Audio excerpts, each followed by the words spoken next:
Don't roll down. This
This parking lot hasn't been full.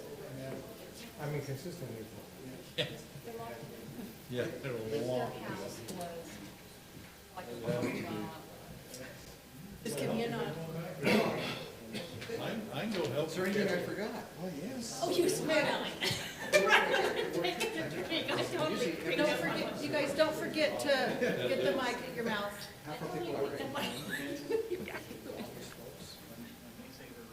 Hey, you guys, you're front row Joes, you're not back. Well, he knows better to sit next.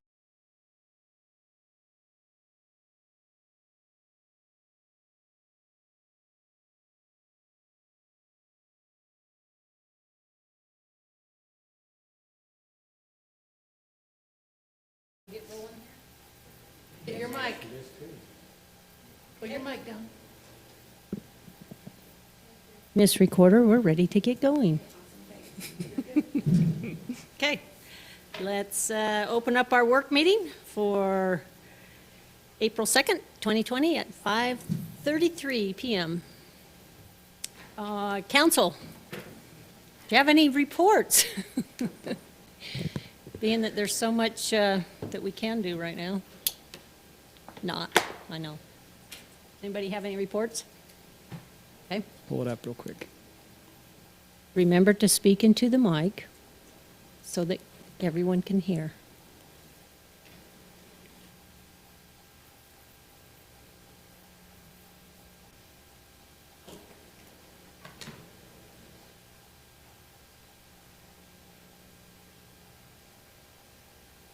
Here.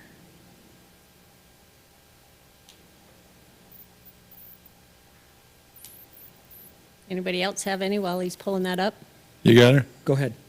I was just gonna say, the Parks Department, they've shut down all the playground equipment and that. They put tape or whatever you call it around it, so that's, you know, I don't know if they've shut down tennis courts.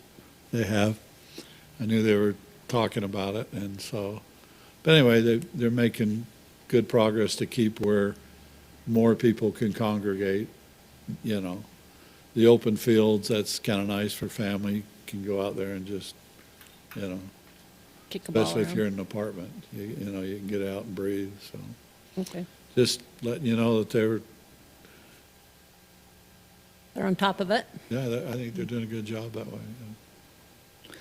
Yeah. Davis Arts Council had their recent board meeting, and obviously they had a lot of discussion about budgeting and about what they would do in different contingencies. And Tessa does a great job. She had some great information to share with the board, and it was very informative about comparing this to potentially 2008, how they managed that recession period in terms of funding.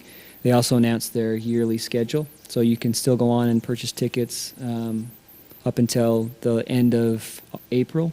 And then if there's cancellations or anything, they can refund the money or work out some sort of arrangement. But I was just very impressed with her work and with the work of the board. So they're continuing. Everybody's trying to figure out how to deal with this in this new world we live in the last few months, the last few weeks. So just very, very happy to see what Tess is doing with Davis Arts Council.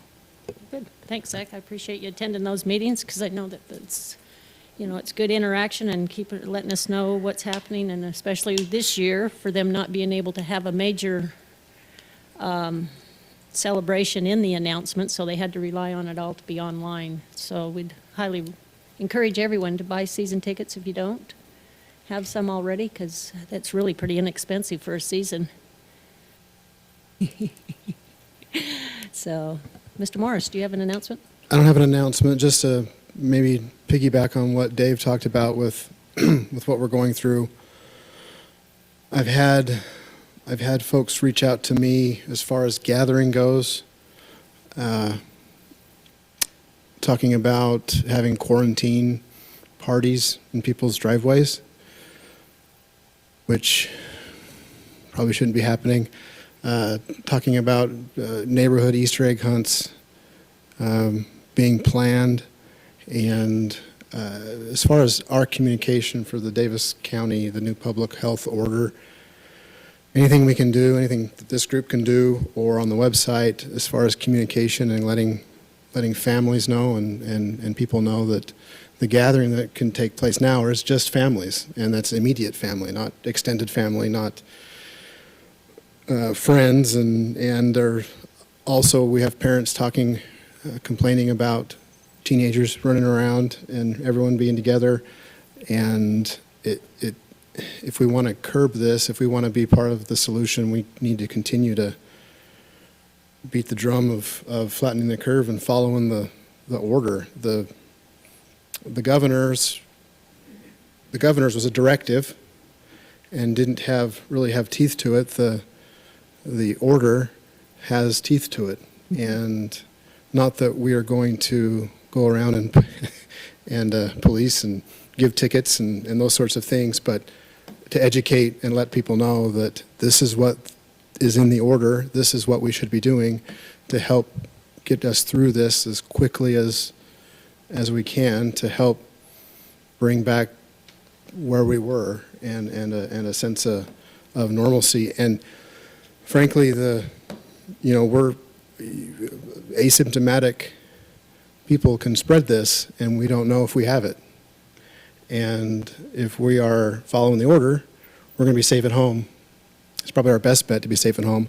If we are gathering and doing these things against the order, well, then we're putting others at risk. And you might just have a sniffle and a cough and be just fine, but there are risk groups that they get it, and now they're in the hospital, and worse. So anything we can do, anything this group can do, please continue to, as people reach out, let them know what this order means and what it doesn't mean, and help to communicate, since we're here to represent the residents, and we're here to help protect the people here in Layton and let them know. And the best thing we can do is communicate and be open and transparent, and be forthcoming with all the information that we have, and again, to be part of the solution and not part of the problem.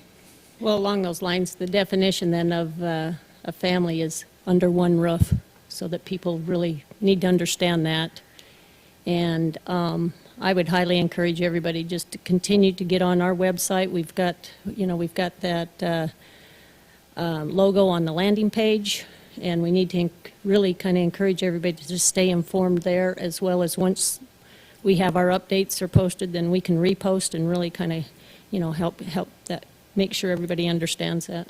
Yes, Patrick, Well, did you have? Yeah, I think, comment? having worked in public health, I think one of the things that's going to help is, Salt Lake and Summit were kind of isolated in their decision, and then I felt yesterday when we went, Davis County, we were still a little somewhat isolated, but Weber Morgan and Utah County and Bear River Health Department all issued their orders today as well. So I think the more these orders that are issued, I think people are going to realize the gravity and maybe have a better understanding of what they're supposed to do in them.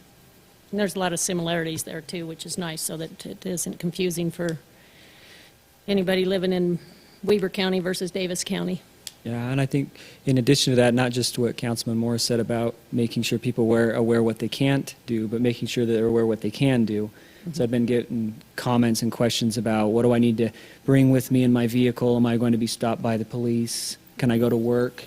And all these kinds of things that are just, they see orders, they don't understand maybe the whole concept behind them. They certainly haven't read it, but we have. And so it's our responsibility as elected officials to share that information where we can in the public sphere.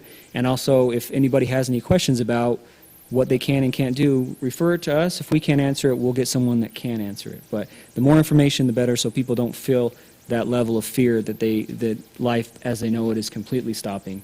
We still want them to go to work. We still want them to be able to do things, to shop for essentials, to go to mandatory medical appointments and things like that. We just have to get the information out there. Well, I think you guys are doing a great job there. I want to commend you all, as well as the staff and everybody here at the city has done their best as well. So as soon as we get the updates, we'll continue to make them available. Anything else? Okay, let's go ahead and move on to our budget discussion item for our fiscal year of 2020 versus, and 2021. Tracy Porboat will lead that discussion, so go ahead. Okay, Mayor, members of the council, thank you. So tonight, we'll continue our discussion about the budget. We've talked about water, stormwater, sewer, and refuse in our last meeting. Took a few minutes, and, you know, it is important, even though we're in this, stay-at-home type phase, it's still important for us to keep up on this budget. The city needs to run, and so I just state that because people out there might think, well, why are we talking about this when we're, why is this important right this minute? Well, we do have a timeline process, and we do need to keep up with that. I mean, even though I'd like this part to be canceled for a little while, maybe, but it is very important that our funding be in place, because by state law, if we don't have an approved budget, we can't spend money. And if we can't spend money, we can't have emergency personnel out there. We can't have people to keep those kinds of things going. So that's why we're here tonight, keep this moving. We'll start out just for a few minutes about the pool fund, and we'll go through some of these minor enterprise funds and then some special revenue funds that are mostly grant funded.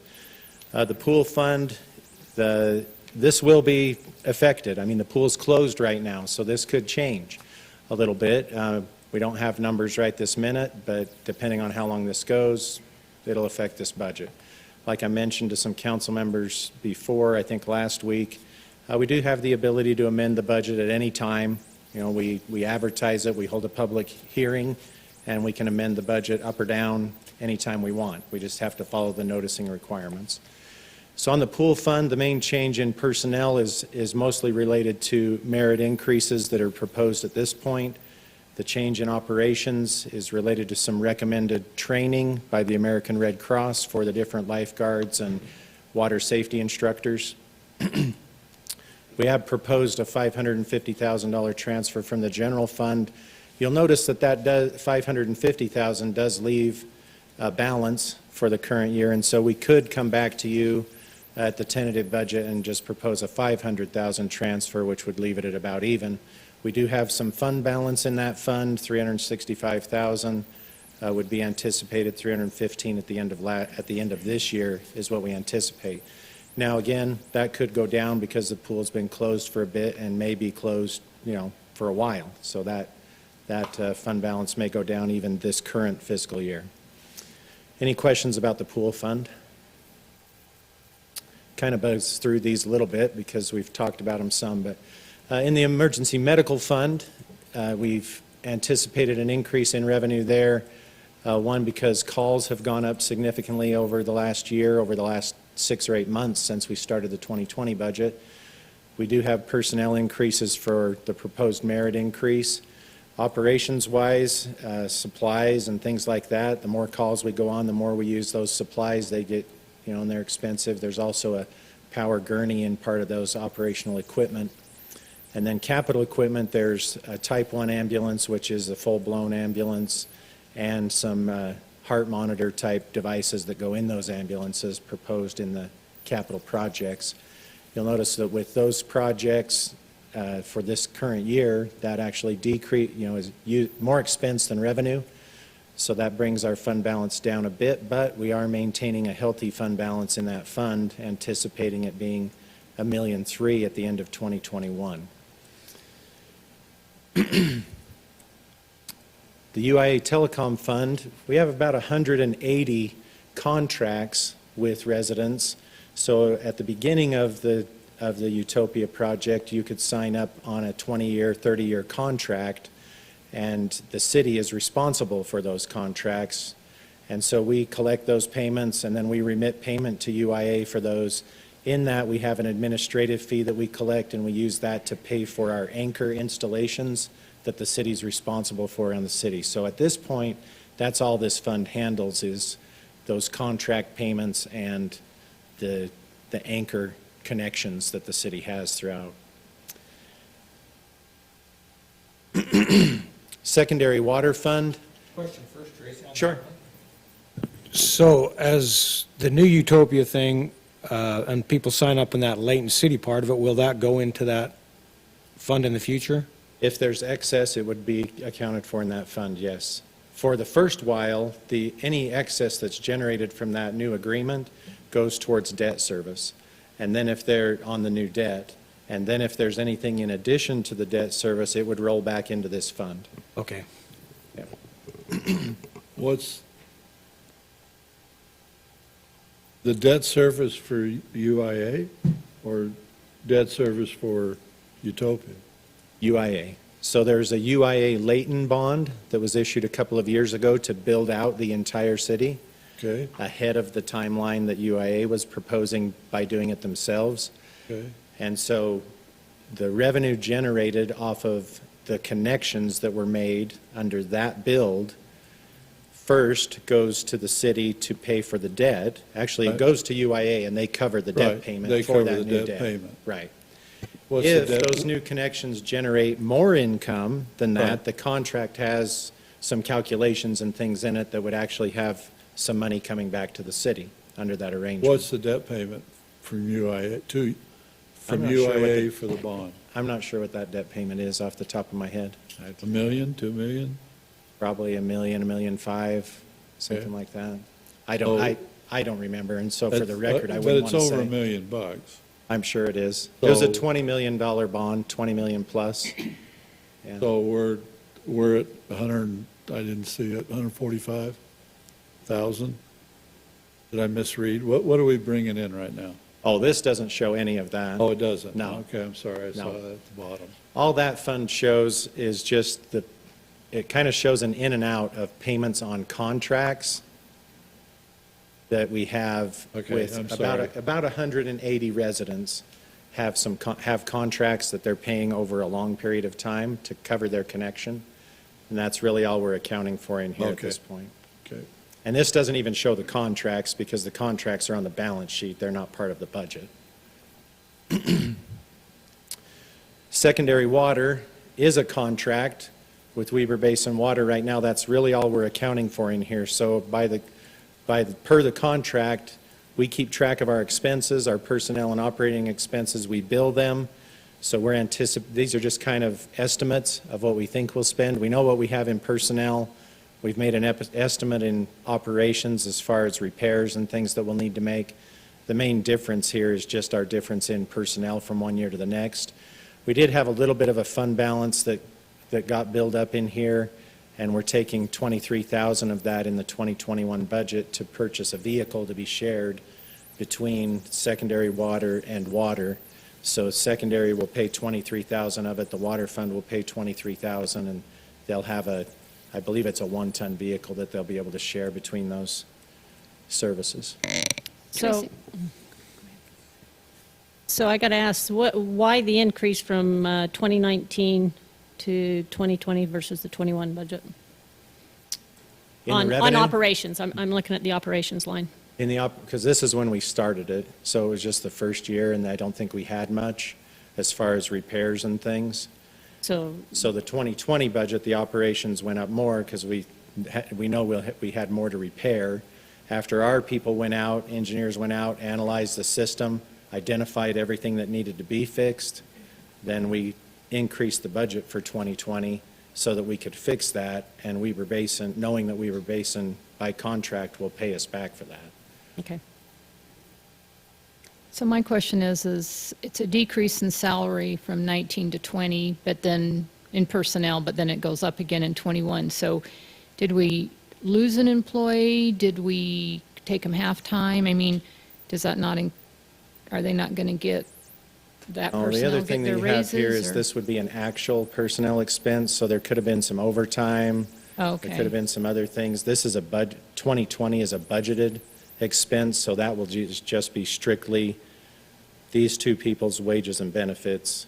plus their increase. Really no concern for overtime or anything like that. Okay, but that reflects the merit in that as well? Okay. Yes. Any other questions on the secondary water? Are you confident we're getting fully reimbursed for everything we spend? Yeah, I'm pretty sure we are. We're coding everything that those two people work on, or anyone else, if they have to bring a team in. We're coding all those expenses Separate? to So- this fund and Okay. tracking them that way. But sometimes where you have shared labor and stuff, you're accounting for that way. Yeah, I think we're trying the best we can. I mean, it kind of goes back and forth, right? And we do that with all of our departments.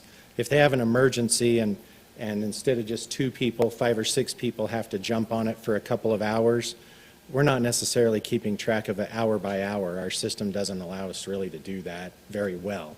Yeah, and I understand that. I'm just asking if you're pretty confident that we're covering, I think that they're so. reimbursing us. Yeah, I think we are. On the special revenue funds, so the Victim Services Fund, I believe you're familiar with that fund, deals with, the legal department handles that. They have a couple of employees, deals with domestic violence type issues and emergency housing. That grant, you will notice, went up significantly from 19 to 20 when they added another person to handle the emergency housing and those types of situations. Mainly the increase here is just a merit increase on the personnel in that fund, and we increased the transfer from the general fund a little bit to cover that. Alcohol Enforcement Fund, that's another state grant where we receive money at the police department in order for them to do DUI surveillance, different types of DUI observations, liquor store things. It's mostly an overtime type of account. And so the personnel that are assigned there, there is one police officer assigned to this function, and then there's some overtime that goes with that as well. We have the 911 Special Revenue Fund, so that's the dispatch center, 911 dispatch center.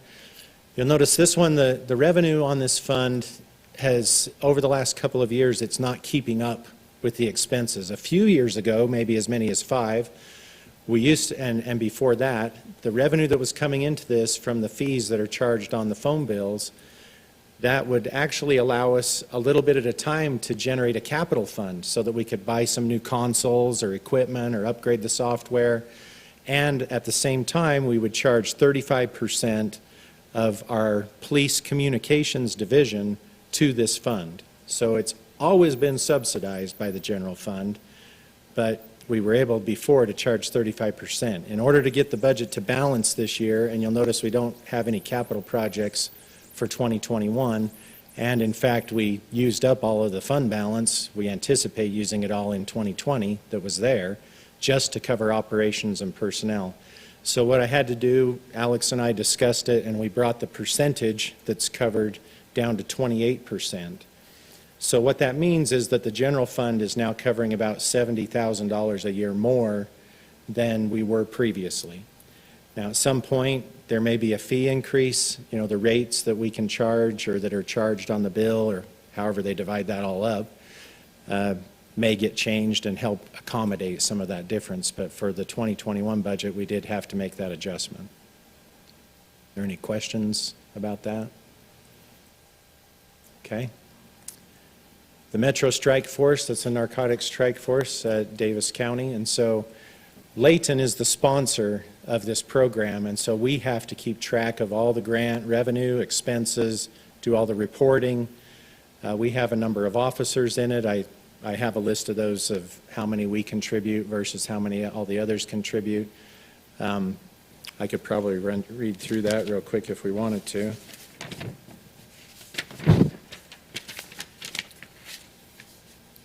So in that, we manage it. We supply a lieutenant, a sergeant, and 2 agents and the administrative assistant. So Layton provides 5 people. The Davis County Sheriff's Office provides a sergeant and 2 agents. Bountiful, Kaysville, and Clearfield and Syracuse each provide an agent. And then there are 7 agencies, law enforcement agencies, and 3 that don't have their own law enforcement agencies that all pay a fee. And the different chiefs of the departments got together and determined what the fee would be to make it equitable. So when you look up on the thing and it says there's $105,000 in assessments to cities, that's what the assessments to the cities are. The $385 comes from various different federal and state type grants, seizures grants, high trafficking drug type things, because most of what they do has to do with drugs and stuff like that.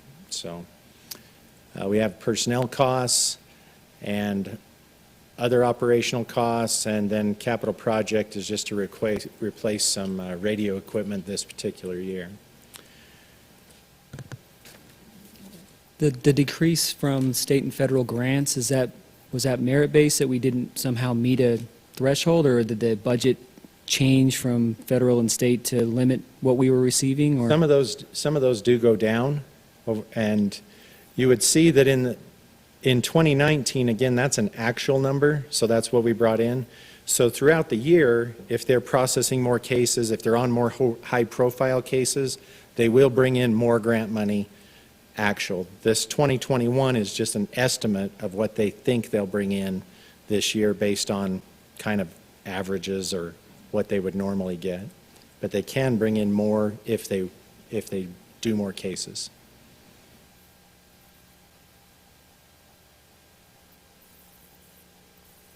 The CDBG fund, that grant actually did go down. You'll notice that it was 419, 557. 557 included some program income. So some people may have, if they were in the home buying program where they got a payment to help down payment assistance, that's what it's called.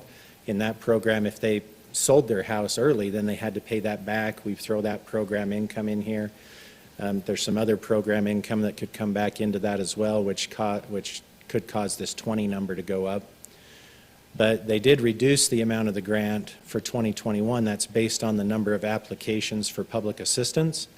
And so if those applications for public assistance go down in Layton, then our share of that grant goes down, and that's the case that has been reported to me.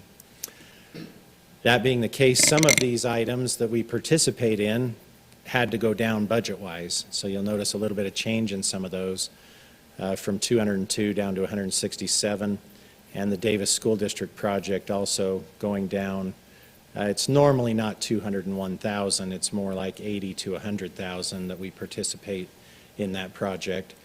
But that also had to go down because of the reduction in the grant. So Tracy, when, is that 368 a confirmed amount, or knowing what's going on right now in Washington, is there a chance that that's going to be decreased before we ever really get it? I believe that they've already received a confirmation on this amount. Okay. And so, because I had a different amount in here, and then I just went and talked to community development this Okay. last week. And I believe they presented their plan a month or so ago. Yeah, And this is the amount that's been confirmed for the upcoming year. okay, hopefully it's still there. I mean, anything could change, who knows? Just print some But money. yeah. The RDA fund, now actual in 2019, 892, we would anticipate that going down. The 500,000 for 20 is probably just an estimate that I threw in there for this current year, but 2021, I would anticipate that going down. We know that the school district's participation went from 100% to 50%, so that's going to have an effect. We do have fund balance in that fund, though. We'd anticipate that it remain about $1.4 million. We have 500,000 set aside right now for the UTA parking structure per agreement, and we have some affordable housing money that's building over time as well that can go towards affordable housing type projects within the project area. The EDA, Special Revenue Fund, that wasn't affected because that area didn't expire like the RDA did. But so we anticipate a certain amount of revenue coming in from that. And you can also see that these payback agreements are just things that have been out there. This particular one is Keomac. That went down from the prior 2 years because the city has recuperated money that we put in. So we put money into this project area 10 years ago or whenever that was, maybe even almost 15 years ago. And as of last year, we had recouped the money that we were owed as a city from this project area. So the remaining is related to that one particular project. You can also see in this area that our fund balance for that project area is healthy, so that if there was a good opportunity for something, a good development that would produce great jobs and so forth, then we do have some funds available to participate in that. The impact fee fund, This will be one that I already changed my estimate on transportation for 2021, and I'll probably have to change it again Yeah. because no one's driving anywhere, which coming to work has been fantastic, but I guess, just from the drive part, not from the rest of it. Right. Because, anyway. So those numbers I would anticipate dropping down a bit. Parks has always stayed at about this same level, even through the last recession. For some reason, Parks stayed where it was, and that's good because that level at about 425 is just enough to cover the bond payment that's out there for the park over on the west side. We're still paying on that bond for a few more years, and the main thing that this park impact fee is established to cover is that bond payment. We have been fortunate that there's been great building over the last few years, and so that has allowed us to develop a few other parks, based on the impact. We will be using some of the park impact fee fund balance and other funds to provide the combined funding to develop the park that's proposed in the capital facilities plan. We also have a significant amount for roads that's proposed to be spent, and then the bond payment there. As far as fund balances, it's anticipated we should be able to continue, even if these numbers drop, as far as the money coming in. We have very healthy fund balances in these because of all the development that's happened over the last 10 years. And so we should be able to continue easily with the projects that are programmed for 2021. We may have to revisit the schedule for 2022 and forward, just depending on how our whole current situation plays out and how long. Class C road funds, this will be another area that we could come back to you mid-year for an adjustment, although for 2021, I take that back, for 2021 we should be fine, right? We have $1.2 million in fund balance sitting there. We should be able to easily cover the amounts that are being budgeted. It may, depending on how the revenues come in, eat up that fund balance, but I would not anticipate a 50% decrease in revenue. That would be really extreme. So we should be good as far as that goes, the B and C road funds coming in and where we have proposed to spend them. Prop 1, again, the Prop 1 and ramp funds, when those started up a few years ago, we set those up so that we are almost a year in advance. So by the time we make awards, particularly for ramp, which will be the next slide, by the time we make awards in July, we already have 10 months of the revenue in the bank. We know what we got. And we can kind of estimate what we would get the next 2 months based on prior years. This year might be a little more tricky, but because we have that money in the bank already, I would anticipate, unless you advise otherwise, that we could continue on with the projects that have been recommended for the 2021 budget. 2022, we may have to adjust, and the amount available may be, significantly lower. I mean, it could be 10, 15, 20% lower, just depending on how things go. These funds and the ramp funds are a sales tax, but they're not on food. And so even though people right now are going to the grocery store, like crazy and buying lots of food, that doesn't really have a drastic effect on the amount of money available in these two categories. What does affect these would be car sales, other hard and durable goods, things that people aren't buying. So that'd be Prop 1 ramp. Like I mentioned, I think we'd be fine to continue on with the projects, at least financially. That would be up to you to decide if you wanted to pull some of those or not. In discussions with the city manager, Alex, determine how we wanted to move forward. But financially, we have the money set aside, and we did that intentionally. The debt service fund, and I'm almost done. So, You're fine. No, the debt service fund, we do a transfer from the general fund to help cover the original Utopia debt that was mentioned. That payment for 2021, $2,523,000. We also will receive dividend from UIA, which is actually a return of operating expenses that we paid over a 2 or 3 year period of time a few years ago. Those operating expenses will all be paid back as of 2021, and I know UIA and Utopia are in the process of determining how to handle that going forward as far as a dividend-type arrangement. The other money that's up here comes from the Park Impact Fee Fund to cover the bonded debt that I already discussed. This $400,000 in reserve is related to the bonds, so we can't really touch that, but we do have $598,000 that one way or another over the years has built up in this fund to help us cover debt service payments if we needed to.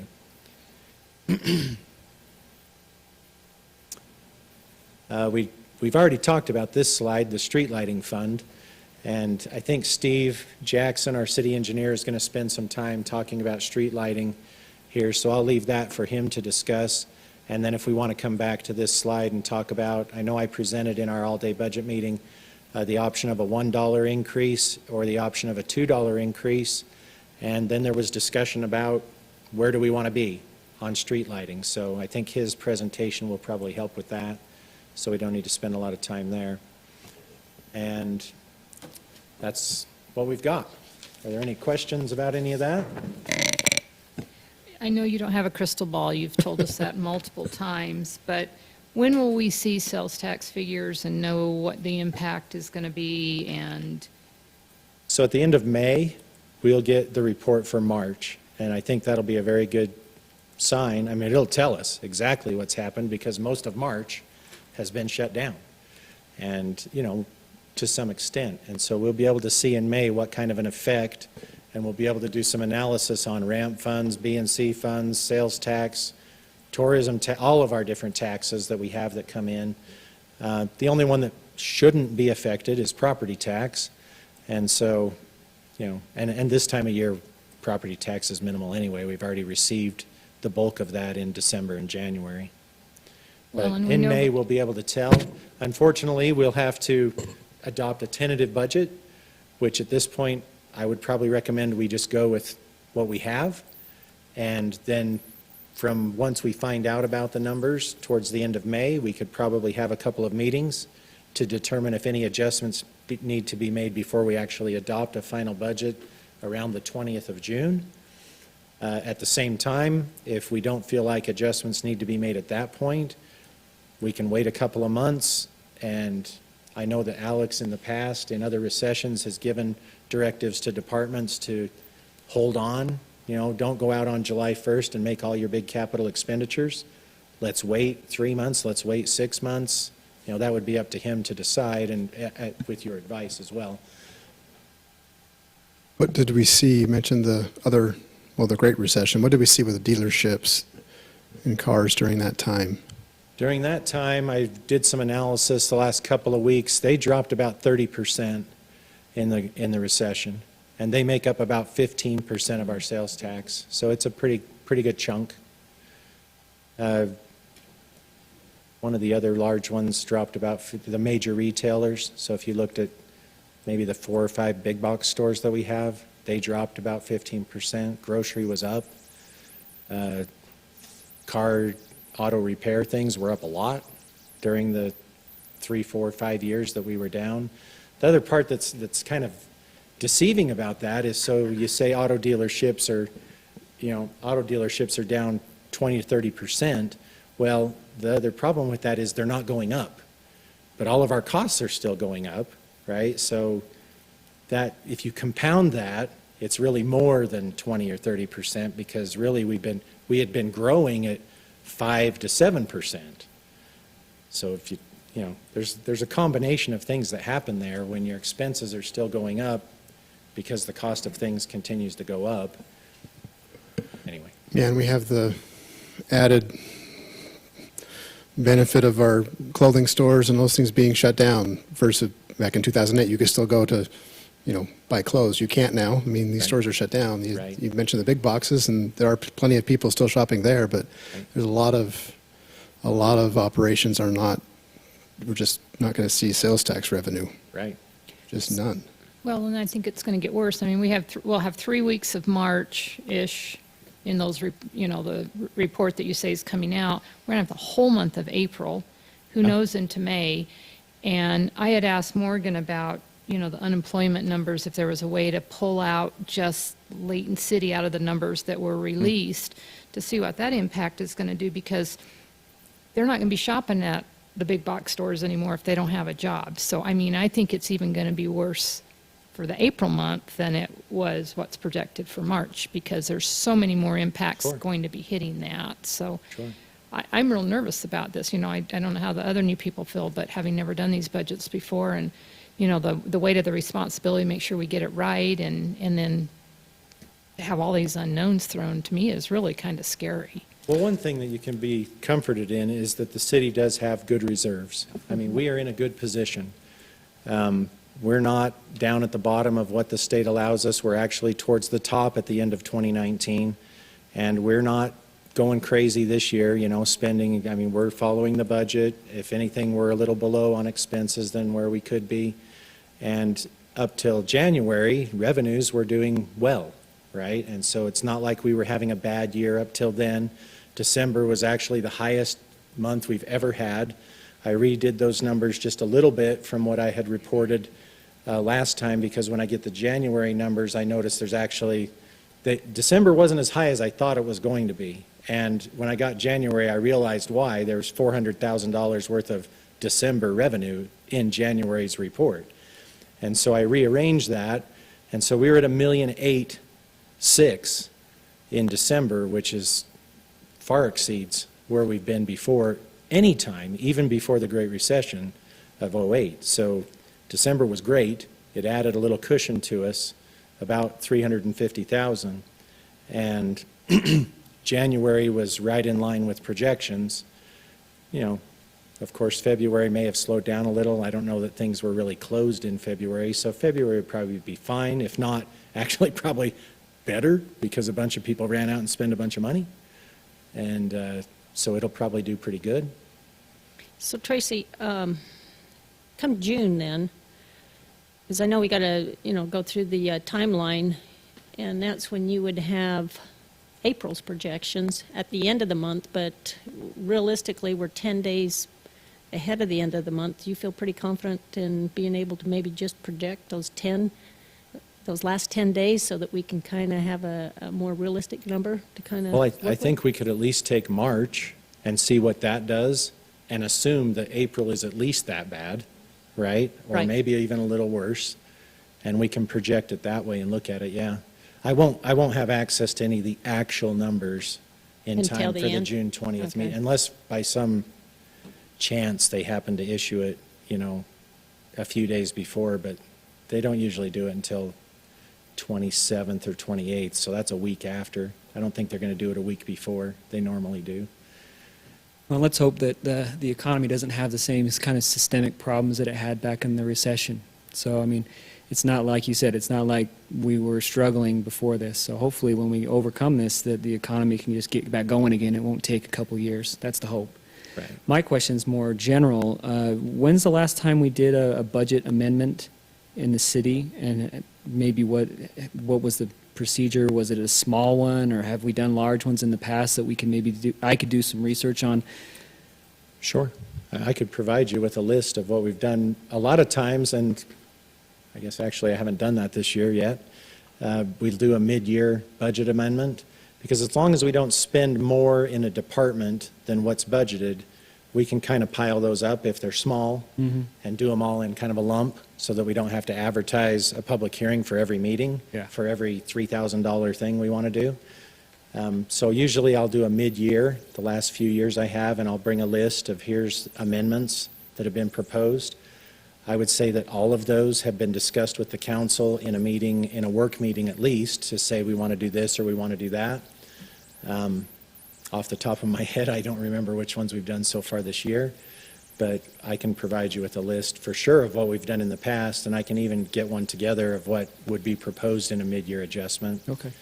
And we'll always do, at the June meeting, we will amend this current year budget to what it actually is, and then we'll adopt the 2021 budget. But like I said, we do like to come in, mid-year or something like that and handle a bulk of those if there's been a bunch.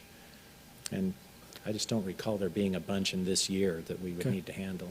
Yeah, I think kind of what Councilmember Fitzpatrick was saying is it's kind of, I wouldn't say overwhelming, but it's definitely, we haven't went through a regular budget process, you know, four of us here. Right. And so just knowing that we can take it a little step by step, you know, that we can take the tentative budget, then we can see what the world looks like, then we can look at it in June, then we can amend it further along. So it's not like as soon as we sign vote for the June budget that it's good to go and we can't make any changes, that the world may change between June and August and we can make decisions, Oh, not just absolutely. bad decisions, we might be able to make good ones if the economy starts to ramp up again. So Right. that's Absolutely. encouraging. I mean, if we adopt the budget on June 20th and the numbers come in horrific for April, July, we could advertise a public hearing. We have to give 7 to 10 days to do that. We hold a public hearing, we open the budget, we amend it however we want to amend it. Happens again the next month, we could do it the next month. Okay. We could do it every council meeting if we want to. We just have to have enough advertising time so that the public knows we're touching the budget. So I even hate to bring this up because the last place that I want us to have to look at cutting the budget is in the merit raise system. But that goes into effect July 1st, and we can't go part year and amendment and take that back. I mean, how do we, I'm asking for help because like I said, having never done this before, like I said, the last thing I want to tell the employees is, sorry, you're not going to get a raise. But where that was a large portion of the increase and it starts July 1st, and we probably can't amend that later on unless we don't give it at first and amend it to add it later, correct?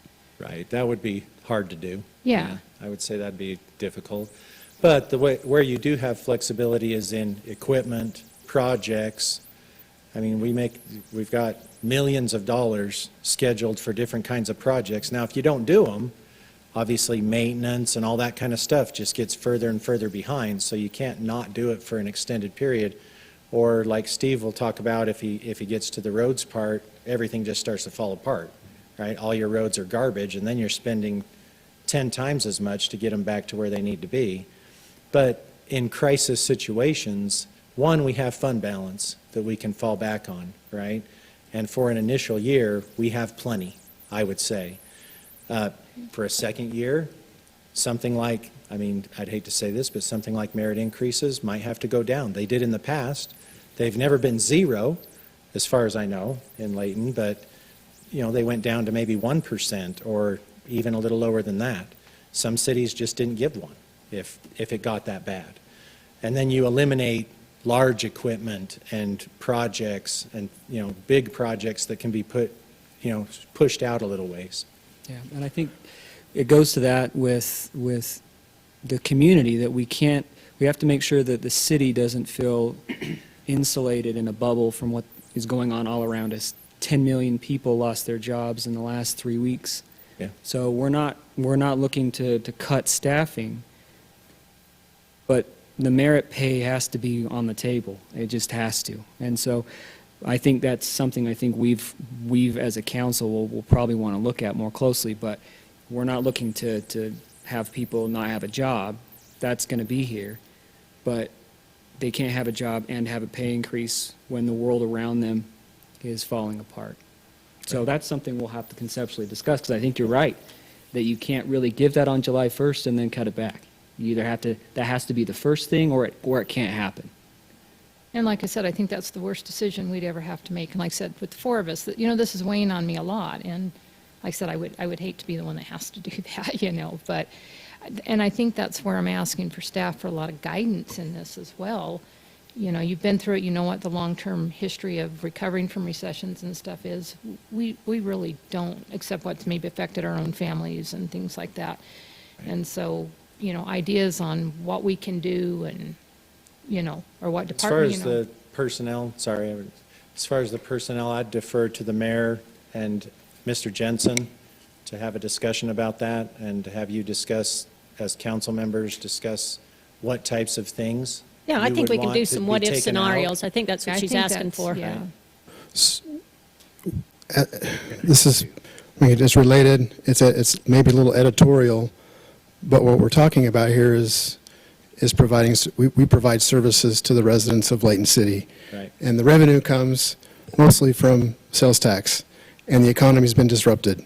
Right. And the beginning of this discussion, we talked about the health order that's currently, that we're all under. If we don't, as a community, listen, if we continue to do what we were seeing in some parts of the city of people not listening, it will be extended. If that's extended, the businesses don't open. The businesses don't open, no business, no sales tax, services could be cut. That's the reality, what we're talking about here. And so it's all related. As we discuss this, as we discuss how important it is to stay safe, to stay home, to just go out for essential reasons, It could have a major effect, for sure. on each one of our families. Yes. We have to think about that when we, as we make these decisions in the next 2-3 weeks. This will be the most critical month. Yep. And that's on all of us to figure this out and to listen so that we can get the economy, at least here in Layton City, back up again, the parts that have been disrupted. And or these discussions will be worse. Yep. For sure. Anything else on the budget? Just a comment. I pretty much agree with what's been said, but I don't want to, I guess, cause too much alarm, but I think we would be foolish if we didn't, like Clint and everybody's saying, know that there's going to be a definite effect here, because I think there definitely is, and we're going to have to look at everything. But I think one thing that for a minimum we should also consider is at least maintain the rate this year on the property tax.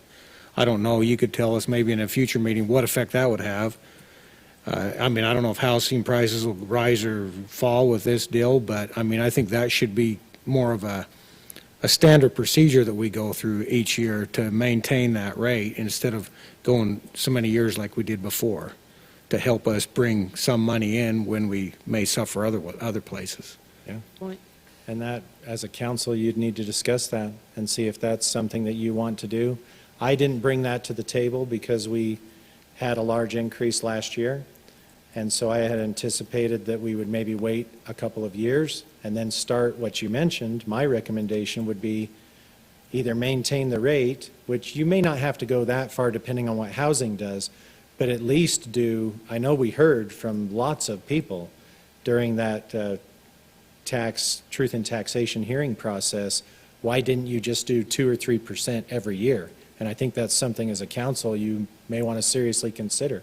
And you could even do that for this year if you feel that it would be appropriate.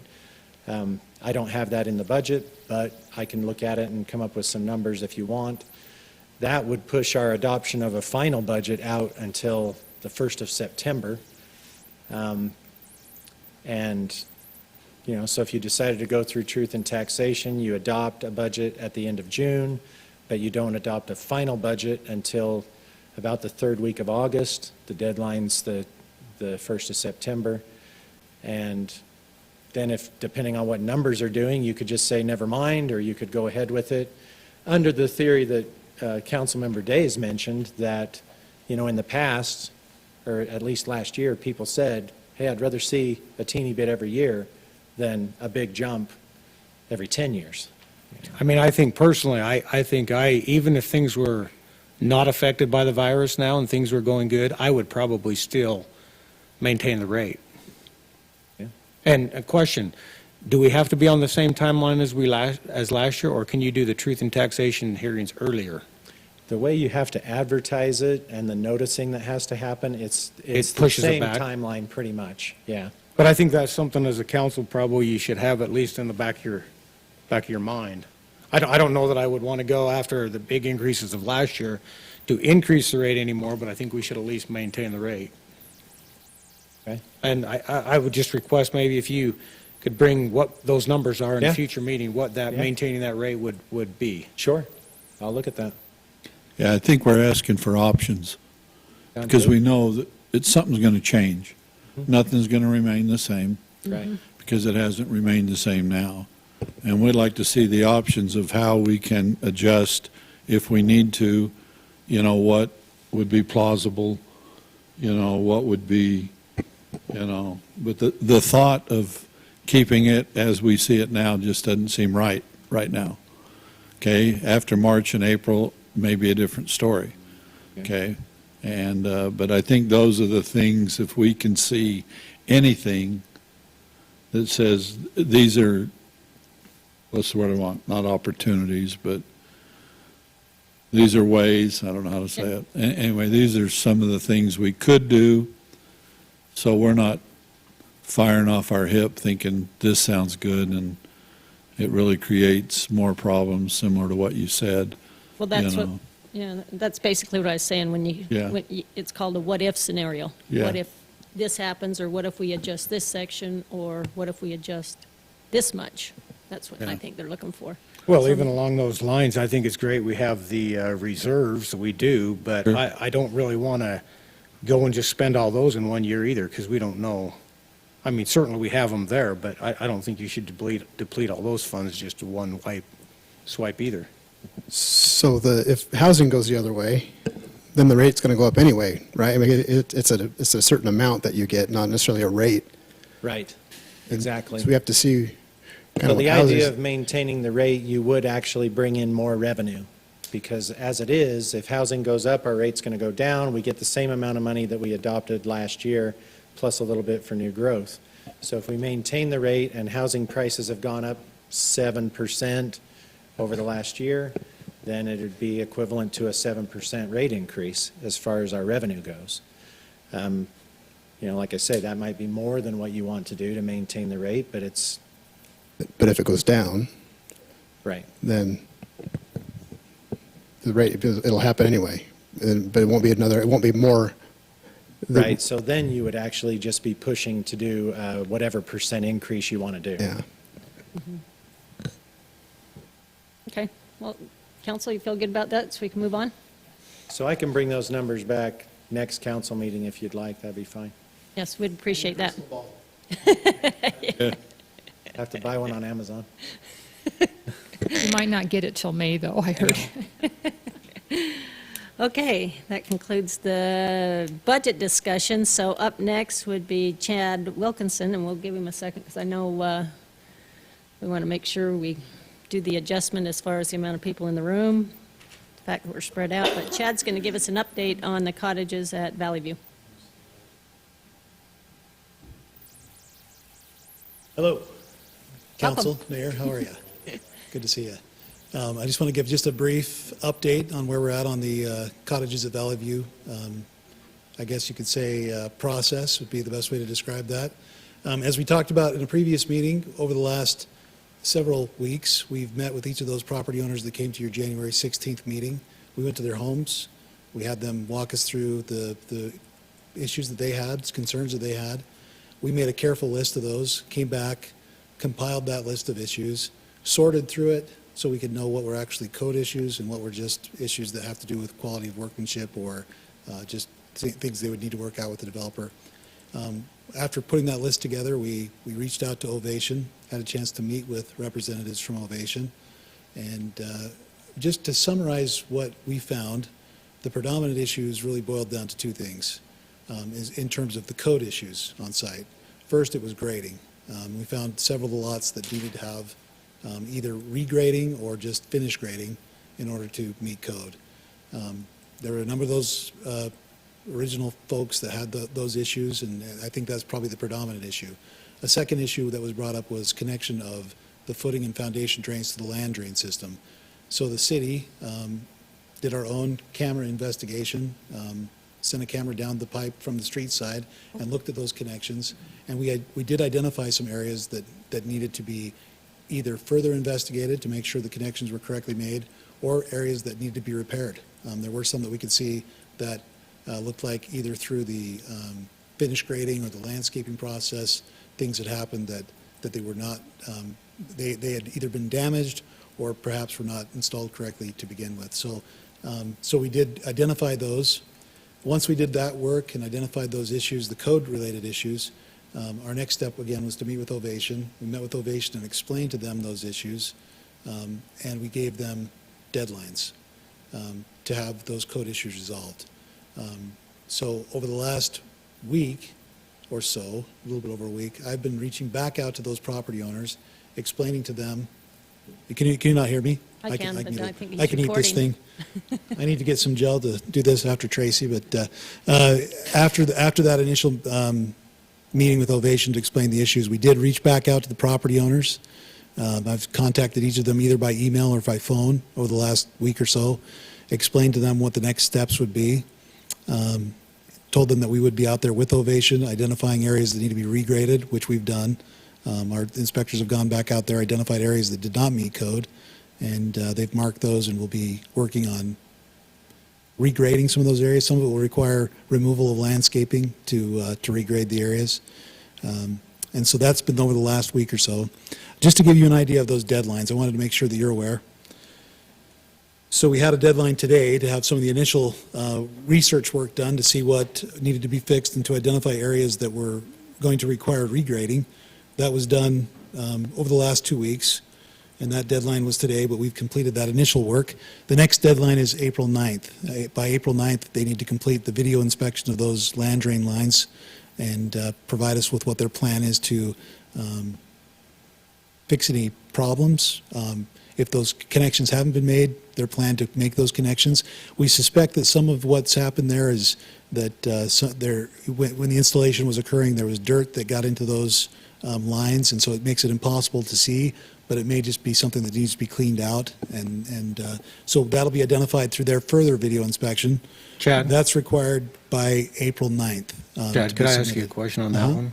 So are you saying it's Ovation's responsibility to do that? It is, yeah. We've done our initial video inspection. We identified the areas that they need to do further inspection for us. We were coming in from the street. We've asked them to go in from the cleanouts and come back the other direction and show us that those are properly connected. So, Okay. that has to be done by April 9th with, again, remediation measures identified by that time. Then the last deadline is May 1st. So May 1st is their deadline for completing the regrading of the areas around the houses that didn't meet code. They'll have to complete any repairs to those land drain, footing drain connections that are identified during this video inspection process. We've told Ovation very firmly that work has to be done by that time, and if it's not completed by that time, that we will withhold inspections, we'll withhold further building permits until that work is done. Now, I want to put one caveat. If you remember last spring, it was a very wet spring. And it's not to anyone's advantage to get in and do that work if those same type of conditions persist for the month of April. If it's a normal spring, though, that would be a typical date you could have that grading done. So we're going to watch the weather. We've also been very careful to tell Ovation that any type of extension of that date will come from us. That has to be something that the city agrees to. It's not something that just, when we get to May 1st, we just say, oh, it was too wet. That's not the way it's going to work. It's going to be, we watch the weather very closely and we extend that as needed, but it's going to come from the city if that needs to be done. Hey, Chad, Yes, on those same lines then, knowing that the equipment is in and off the property and attracting a lot of dirt out onto the street, I know that was one of the concerns that was brought for us as well, so I imagine that will be something that we'll make sure they maintain as well, right? yeah, we're going to still maintain the SWIP, the stormwater pollution prevention plan, all those things they have to do to keep those streets clear and clean, and, yep. Thank you. Do they, sorry to interrupt, I mean, do they have other work in the city? They do. Yeah. Okay, so I mean, when we say we're not going to sign off on permits because they have permits or not permits something coming, I mean, did I say that wrong? I'm just not sure I If you're understand. the telling I have them, the same if question, you're going to Dave. say, if you don't get this done, there's going to be some issues with your permits, your other permits? Are there other permits there can be issues with? Well, so we would withhold any permits or inspections on the cottages at Valley View development. If you're asking, would we withhold them on other developments they're working on? Yeah, I don't think we have any plans to do that. They have other work that they're doing. That we're focusing our efforts on this subdivision. Gary may want to weigh in on that, but our plan right now is to keep it. There's plenty of reason for them to be motivated. I mean, they've already moved in, so it's not going to be the house Well, there. but also please understand that there are a number of houses that are not completed up there Right, at Valley View. okay, So okay. So That's what- holding those permits, holding Okay. those inspections will be That's- a good motivator. That's yeah. what I want to hear. That was my question too, Yeah. just how many, what, were they going to fill? a desire to do this Yeah, if they're already moved in. If it's only specific to Valley View and not their other developments, if there's developments that they're going to have to be stopped if they don't meet these deadlines. well, there's plenty of motivation just because there's a number of lots that haven't been developed on yet up there. So we feel like that's good motivation for them. That's it for me. That's the steps that we're taking. That we'll watch those deadlines very closely. They did submit some additional information to us related to. There were a couple of other issues, a couple of internal issues on some of the homes that they're coordinating with those individual homeowners. And then they've got one other issue related to a drainage pipe system that was installed that they've got to make some modifications to. We got that plan, received some alternatives today. We'll take a look at those and see if those will work, and then implement those by May 1st. Okay. Do we normally do that? Check the drains? Check the drain system. Drainage? I mean, do we send Should be. the camera Inspection. down? Talking about the camera Yeah. work? No, that's not something we typically do. Okay. So this was something just to see how those connections were and if there were problems with them. But you just look at the hookup, that's Yeah, the idea, yeah, and say, that's right. okay, it looks good, now Yeah. bury it. That's right. Okay. And it appears that a lot of these issues with the pipes, with the connections and things, may have occurred during the finished Grading of grading it, or the sure. landscaping, where they Driving just over, had yeah. problems that connections were broken or pipes bent or whatever the case may be. Okay. So I'm going to ask a couple questions on that, but first I'm going to say, for full disclosure, one of the most affected houses was my brother's, especially on the land drain issue. And along your question, Dave, it's my understanding as part of the inspection process of the city that all of those land drains, storm drains, all the lines, culinary water, as we were touring the Public Works, we stood there right with the camera truck of the city, and I asked specifically Steve Jackson, you mean we camera or we contract camera every connection and every line? And he said yes. So Steve's back there, and he can correct me if I'm wrong. I may be wrong on that, but I didn't think that was a typical practice, but I could be wrong. So that's a question I have then. We can maybe bring Steve in to answer that question. Because if it's not part of our standard inspection of a subdivision, which I understand that it is, that you get whoever to come in and camera those lines before they're ever turned over to the city to make sure that they're all up to par, including the connections.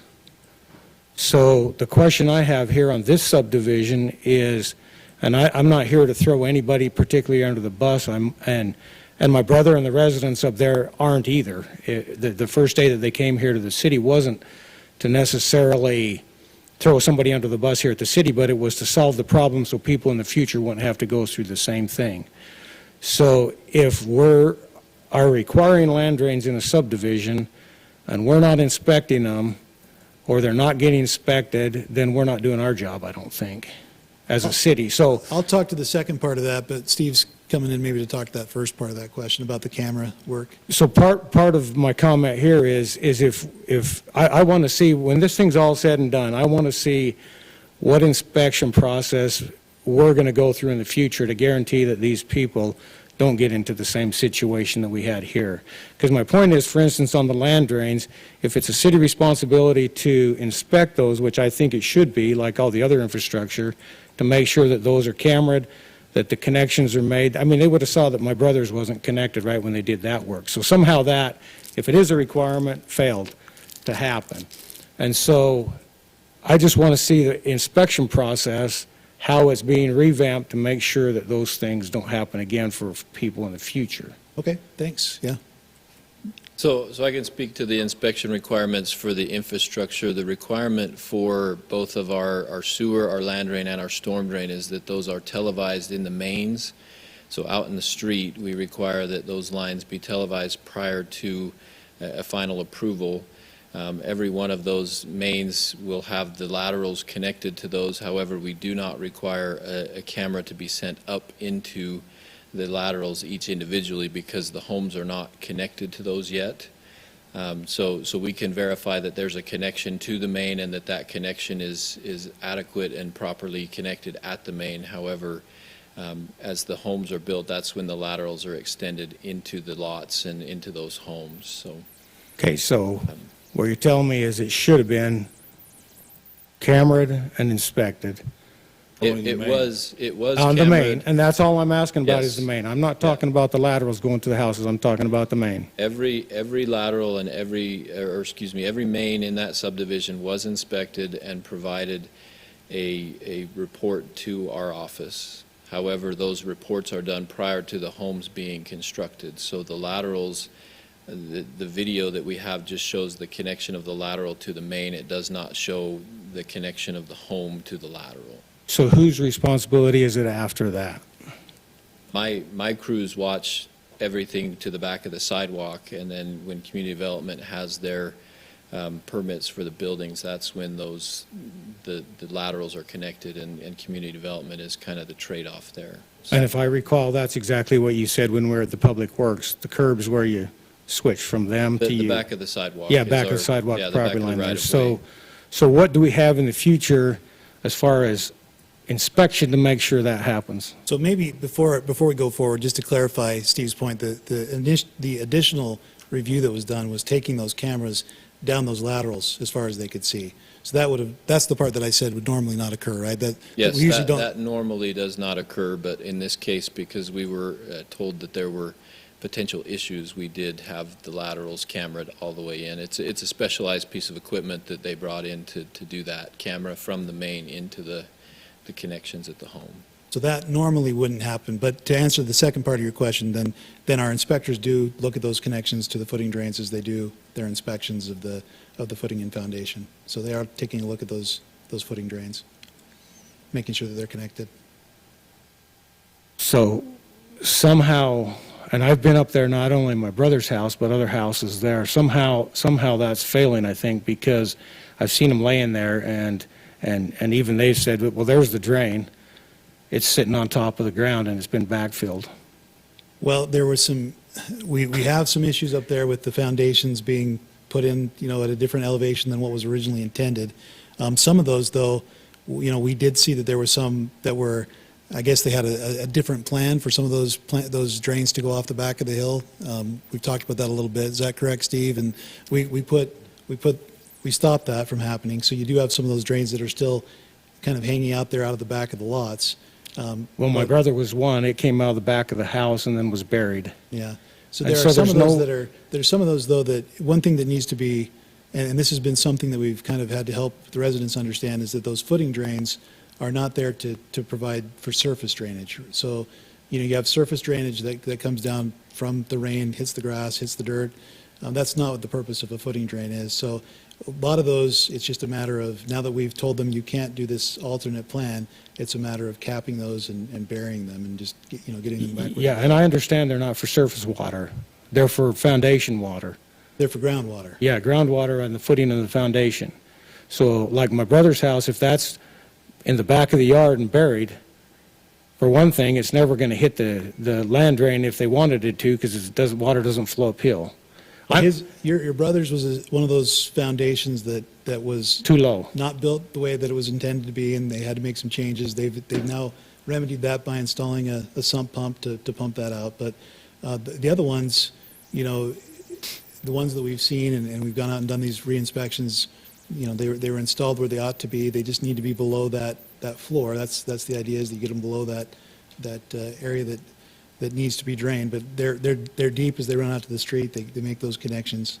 And so far, the other ones we've seen have been, I think there was 2 that we had to have that same treatment for. Is that correct? Yeah, That's the on sump the pump? west end, there were Yeah. about 3 of the 2 or homes, 3, but okay. only 2 of the homes have been under construction. Your brother's house is one, and then the home to the west, and there's a home in between his and that, or a lot, between those 2 that will probably need that same treatment. Yeah. So it'll be 3 at the end of the day, 2 right now, but we know that those are out there. But what we've observed on the other ones, we have some that we need to have some repairs done. The others, we just couldn't see down the line, and maybe there's dirt blocking that, and they can clean the dirt out and verify that those connections have been made. But we've had, again, some confusion about, how is that going to take the water that's standing on my lawn out to the to the street. That's not what they're there for. They're not. Yeah, they're yeah, not there and to I come don't, out. I don't think, from me personally, I have not heard from any of the residents that that's the concern. The concern is the Yeah. basement water and We stuff. we heard that, though. Yeah, I know you have. So my point here is just more how in the future we're going to assure that that doesn't happen again.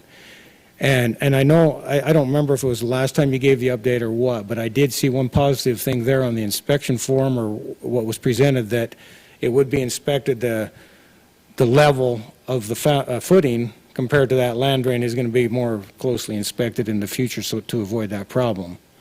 Yeah, what we noted was that, you know, on that particular issue, we had good record for most of those homes that inspection had been done. We did have one instance where there wasn't a good record of that. We're making some adjustments. To answer your question about the process going forward, we've started working on a number of items to try to address this issue.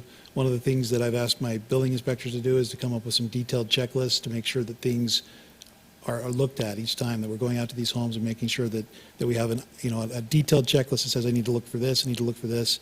And that's partially just to make sure we're having consistency. Each individual is a little bit different, the way they approach these inspections, but we want to have some consistency there.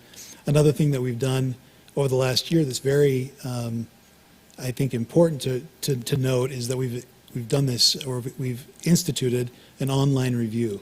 And what that has accomplished for us is now we have a system that can prevent someone from calling for inspections, for a final inspection, for example, until all the other inspections have been completed. So we have a way on this system to essentially put a stop sign at final inspection that says, have all your other inspections been done?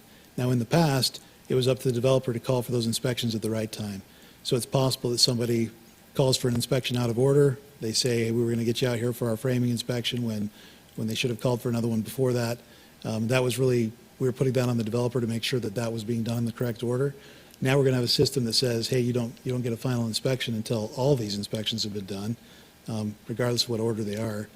Another thing that we've talked through and that we're going to start an education process with the developers, one of the big issues that we identified at this particular development was the final grading not being done correctly. So one of the issues there is weather. And when you get to a certain point of the year, it's not good to be doing that final grading. It's actually, it could be damaging to do that final grade at a certain time of the year. But we also recognize that it's got to be done before that final occupancy occurs to prevent some of these drainage issues from happening that happened up there.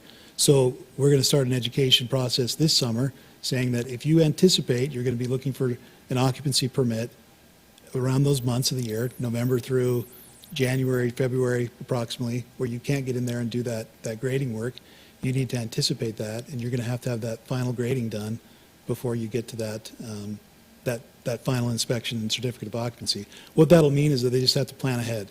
There's ways to do that. There's really no reason why you can't have it done and still be framing and doing all the work that you have to do. It just requires better planning on their part to get that work done before that season hits. So that'll start with an education process around June or July saying, hey, we see that you're at this stage in the development, you need to be looking ahead, and if you're going to want to get certificate of occupancy, this has got to be done before that time period hits. So that will be something that'll be instituted. It hasn't been done in the past, but we're going to move forward that way. That sounds like a good step forward. However, an example with that subdivision up there is you could tell them that, and they would grade the side yards. They're only 5-foot side yards or whatever. They're so narrow that you can't hardly do anything to the next house. So you could have that all graded out. And what they've done up there in many cases, and you can see it if you go up there, is then they go and build the house in the lot next door, and they're intruding all over what they've graded on the previous house that's got an occupancy permit, and basically messing up the whole thing of what was already done. Yeah, they're going to have to plan better on that and get that done during the right season so that we have those. I can't promise they're not going to have to go back and, especially with houses that close, and impact those other homes, but that's going to have to be done during the right time of year so that we have things buttoned up before we get into that wet time of year. So it's going to require some planning on their part, and it's going to require an education process for us to educate the developers that this is what's going to have to happen going forward. Okay, so what I'm mostly concerned about, and I think you guys have moved in the right direction, a lot of things with this subdivision to help the inspection process, is you got to understand how important that occupancy permit is, that everything's taken care of code violation wise beforehand, because that's what took all of their bargaining with the builder up there away. Once they got the occupancy permit, they had to close within so long, and then, builders, if they've got their money, they're a lot less likely to come and fix things than if they don't. I appreciate that, Tom. There is a flip side to that, though, and that is that we have a lot of times the pressure coming not from the developer, but from the homeowner themselves to get that occupancy permit. I understand that as There's a well. balance that we have to do there. And a lot of times, these homeowners, I've been given this example because it's a true life example from my life as an inspector, a young inspector, where it's Christmas Eve, there's a moving truck parked outside the door of the house, they're asking for occupancy, and things aren't all the way done. Those are difficult positions to be in as an inspector and as a city staff, so we want to make sure that we're balancing that correctly. And, like I say, it's not as simple as just saying that, there's people that are going to be pressuring for occupancy that are not a developer, that are just an individual homeowner, and we have to be able to balance that process. As an example, while we're going to require that final grading be done, we're still going to allow for some time to complete the landscaping. A lot of times it's the individual property owner that's taking care of the landscaping. In this case, it was the developer, but it's not always the case. Sometimes it's that property owner that has to take care of that. So we want to be sensitive to that, require what meets code, but also acknowledge that some things, there is, good reason to delay those things for the property owner's sake. Yeah, but I still think, I still think it should be done before the occupancy permit is issued, even grading. And if a homeowner wants to move in, then he ought to realize that too. And if he wants to go in and disturb all that grading that's been done, well, that's on him after that, Yeah, because it did pass the inspection at the time. We totally agree. And that's the way we're going to go from here on out. That final grading is going to have to be done before they get a C of O, certificate of occupancy. There's a couple other things, just, I guess, structurally that we're looking at. Steve and I have talked about, I'm taking up too much time, but Steve and I have talked about some other code amendments that need to be looked at. That would include, in a sensitive lands area like this, we have found that there's just not really adequate room to complete that grading the way it needs to be done when the houses are so close together. So this is a lesson learned. We're going to make some changes to our codes that will require greater spacing when we have a sensitive lands issue involved, to make sure that there is room to get the grading done correctly.